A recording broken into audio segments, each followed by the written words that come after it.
Why can't the Fed beat housing inflation? Jay Powell's been gunning for home builders for over a year now, relentlessly jacking up interest rates, maybe in order to make it more expensive to get a mortgage. So far, the industry's doing terrifically, though. Take Lennar, my favorite home builder, Miami-based giant, with a stock that surged from $70 at its October lows to just under $104 today. A month ago, Lennar reported a much better than expected quarter. Even though new orders were down 10% and their backlog was down nearly 30%, they still had 5% revenue growth. That's pretty amazing, but most incredible, 22% earnings growth year over year. The question is, can they keep up this performance? Here's what we got to do. We got to check in with the dean of the group, with Stuart Miller, Lennar's executive chairman, get a better read on the situation. Oh, Stu, good to see you again. Thanks for coming back on Mad Money.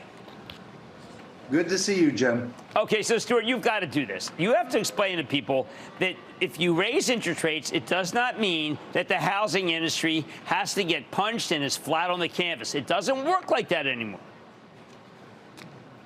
Yeah, look, I think you have to start with the backdrop. And the backdrop is that supply is short and demand has been growing.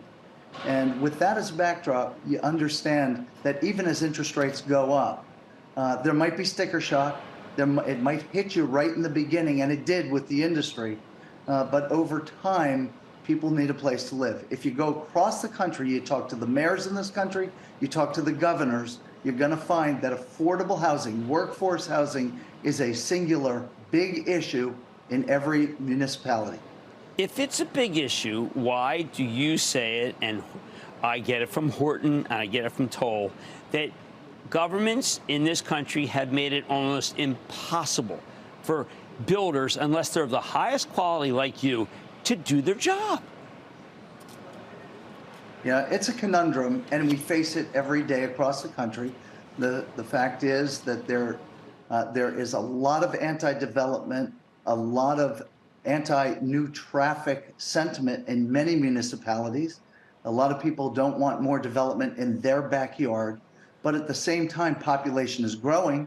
The economy has been generally doing well, and therefore the demand for housing, in particular, workforce housing, the firefighters, the police officers, the school teachers, the need for housing close to where people work continues to grow. It's a matter of population. It's a matter of growth within cities. Now, people don't seem to understand that you have a strategy for these markets, a strategy for interest rates that go up. It's a volume strategy that has defied many of the analysts who don't realize that you basically figured this out over multiple years, how to triumph in these areas of these times of turmoil. Well, if you start with the backdrop that supply is short and demand is growing, population is growing, and there's a need for housing.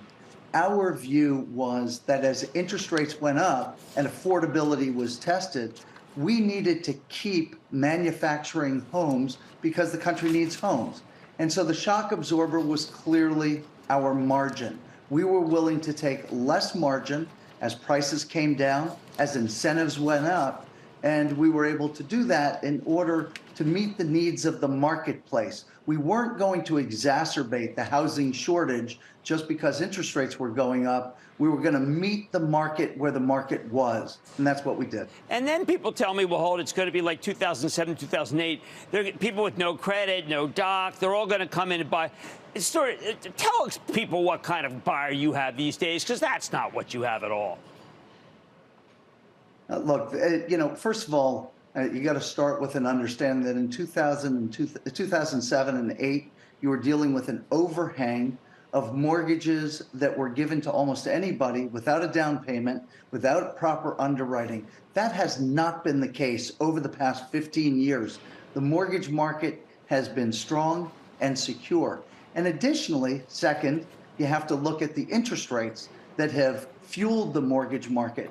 Interest rates have been at historic lows. So everybody that's received a market, not only has value, not everybody that's received a mortgage, not only has value in their home, but they have considerable value in their low interest mortgage. So you're not going to have the inventory buildup that comes from people defaulting on mortgages that are advantageously priced, as mortgages and their homes are advantageously priced. And then on top of that, you do have that housing shortage. So you're just configured very differently at this time than you were back in 2007 and 8. And how are you doing now on costs? We know at one time labor really difficult. All supply chain for housing was terrible. Where are we in this, what I regard as being a vast conundrum of you wanting to put up a home but really couldn't? Well, there are two parts there. One is just cost. The other one is supply chain. Supply chain has been slowly reverting back to normal. We've started to see cycle times, that is the time that it takes to build a home, start to revert back to normalization. We had basically seen cycle times grow from about 5 to 6 months to 8 to 9 months. And it's a little sticky, but it's reverting back.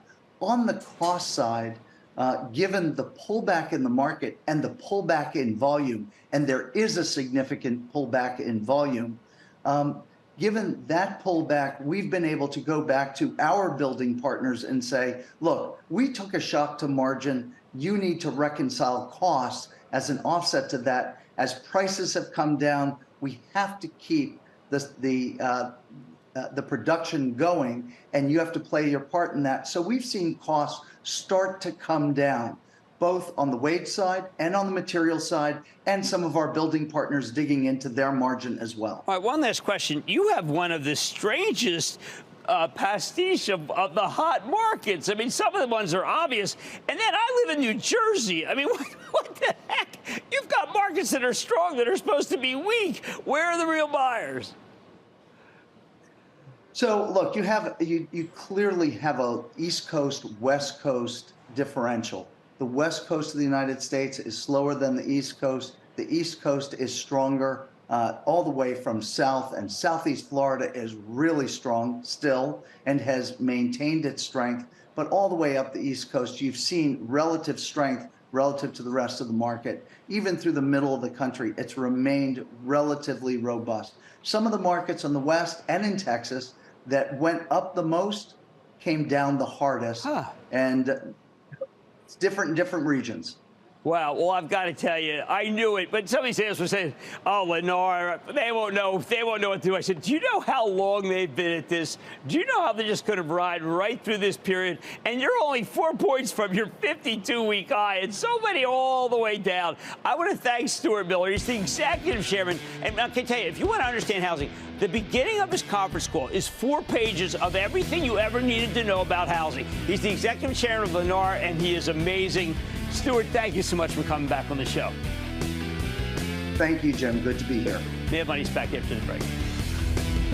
Coming up, Kramer takes your calls, and the sky is the limit. It's a fast fire lightning round. Next.